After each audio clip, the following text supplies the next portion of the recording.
What's up, everyone? This is Kenny here from Property Stories. So recently, there's a client who asked me, Kenny, can you recommend me an Airbnb property? Airbnb property, good Airbnb property. So you see, I based in East Malaysia.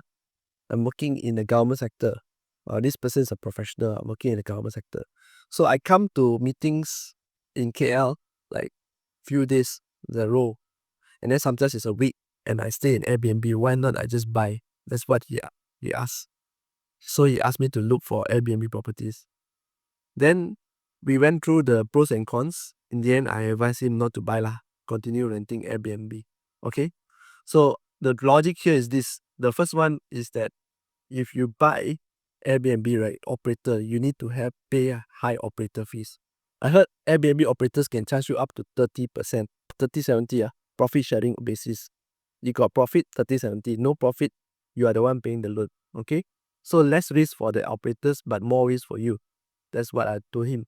And he said, Kenny, never mind lah, 70% is good enough. 70% my loan is good enough. So for example, your loan is 3,000, 70% is 2,100. You have 900 deficit, right? 900 plus. You haven't add the assessment, everything, taxes, maintenance fee, everything haven't add, okay? So 900. Then the 2,000 that you get, you need to minus 30% operator fee, which is 600, okay? 1,400 lah left. 1,400, you still need to top up your loan, you know. Your loan, that 900 is now 1,400 is only 2,003. You need to top up another 700, which is 1,600. Can you take it 1,600? You say, oh, actually okay, not bad.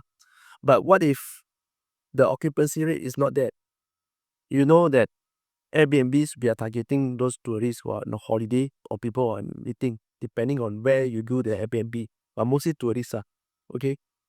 So tourist time is like how many times in a month or in a year?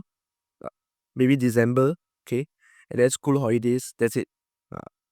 Then the rest of the years, the rest of the month, sorry, are you going to bleed this much again? 1,600 a month.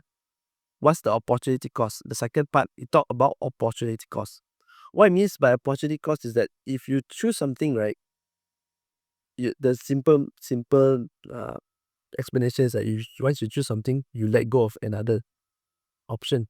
Okay, that's opportunity cost. So by topping up 1,600 a month here, can this 1,600 be used to invest elsewhere? Like for example, blue chip stock. You don't even need to top up. Okay, every year so give dividend. You don't bleed money here.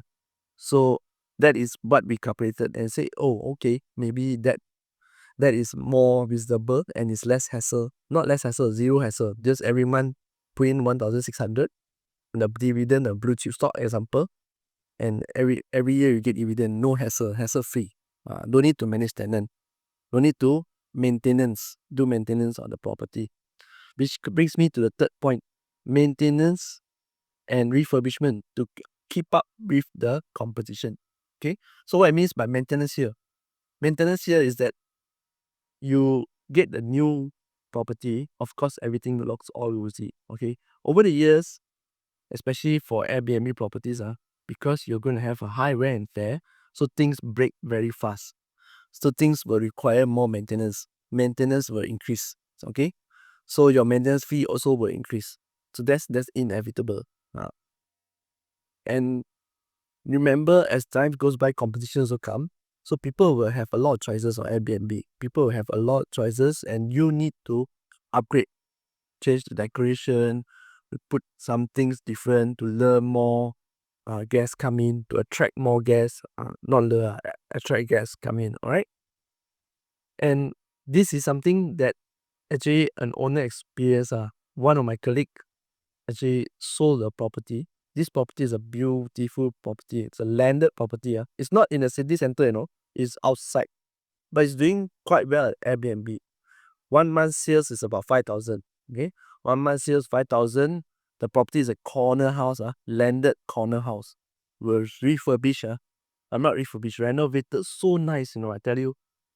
And they want to sell.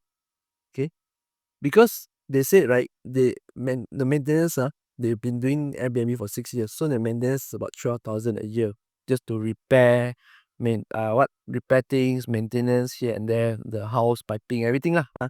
12,000. On the years where there's a major repair, for example, the pipe leaking or ceiling leaking or something you need to install, okay, can go up to 20,000 a year. So I've been doing this for 6 years. So my colleague actually shared that they want to sell because they got fired on managing it. So you may be asking me, how much is the installment? 5,000 sales a month, how much is the installment? Okay, the answer is there's no installment.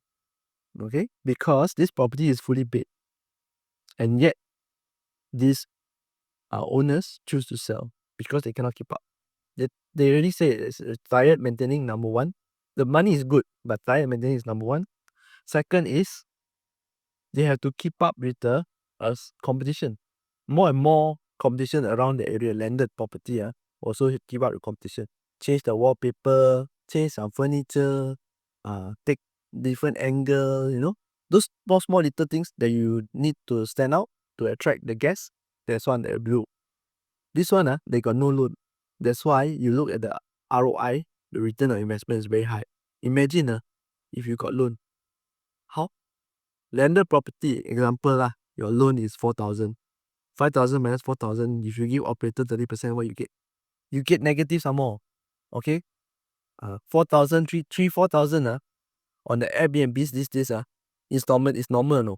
Especially there's one developer now keep building Airbnb properties, commercial properties, Airbnb in KLCC and Bukit Bintang area. Okay? So I'm not going to say who's the developer, but you can see their ads everywhere lah. You know, I know, you evaluate yourself. Installment 3,000 plus is cannot run one, and they will tell you this. So you think for yourself. The more competition there is, when you start, of course, you got $300 a night, then you are happy. Example, as the start as more and more keep on growing from this same developer, their supply is already so much. Others come in, and all are commercial properties. Nowadays, you don't see residential properties, right?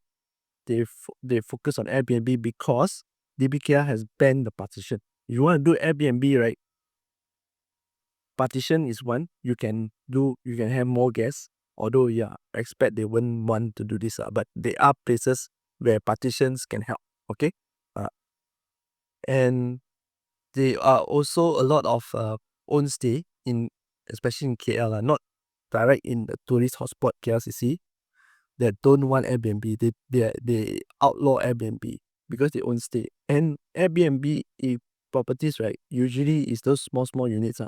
Those bigger ones in KLCC usually is for long-term tenancy or people stay there. Okay, then it's very different the way they manage it.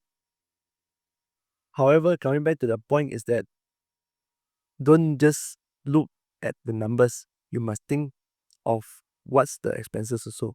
The numbers is just tell you the profit but you haven't minus this fees, that fees, a lot of fees, hidden fees inside, you don't know one. And one more thing, when you buy commercial properties like this, it's small property. It's actually designed to be something like a service apartment, but it's not a service apartment. You know what's the consequences? Right? Service apartment, you can get 90%, but let's just say if you buy something like Solvo, example, Solvo, maximum 85. And most of the banks don't like to finance these properties. Because you know why? When the bank don't like to finance, it means the risk to the bank is very high. Then they will cut the margin because the bank very find it low demand. When auction, if let's just say want to recover auction, it's very hard to sell. Even the banks don't want to finance this kind of properties. And you here thinking that you can actually beat the market, fight against the big banks, the banks who have done all their research, the developers who have done all their research, and the agents like myself who did all the research, all the numbers, and sell you that this package hassle-free. You really think it's hassle-free? We give you this easy entry. Do you really think this easy entry is for your benefit? I leave it to you to decide. Because I've seen both sides of the coin. I've seen people make so much money from Airbnb. As an owner, not operator. Owner, I'm talking about owner. And people also lose money because of this Airbnb. Okay? Short-term stay Airbnb doesn't matter. Let's say. What I'm trying to say is that before you go in, I hope you consider all this. Okay? I hope you learn to look beyond just the profits and beyond just the convenience. Convenience like what? No need to manage. You pass to us, we got a professional team to manage. You pass to us everything. And then some developers, 85%, never mind. I give you 15% rebate. Oh, you only got 70%, never mind. I give you 30% rebate. Convenience. Alright? Beware of the convenience to bring it to reel the buyers in. I'm not saying can't buy. Please, I'm not saying can't buy. You will know yourself better than I know. Okay? I am just giving you a perspective from what I see as a real estate agent, as an investor in the market. Okay? And see that is what the customer asked me. So this is what I'm sharing with you. Okay? So I hope that has been helpful, and I hope that you learn how to invest well. Alright? So if you want to sell your property, want to sell or rent out your property, let me know. Okay, really. My contact is right down below. We can talk. Alright? This is Kenny here from Property Stories, and I'll see you again next video. Bye bye.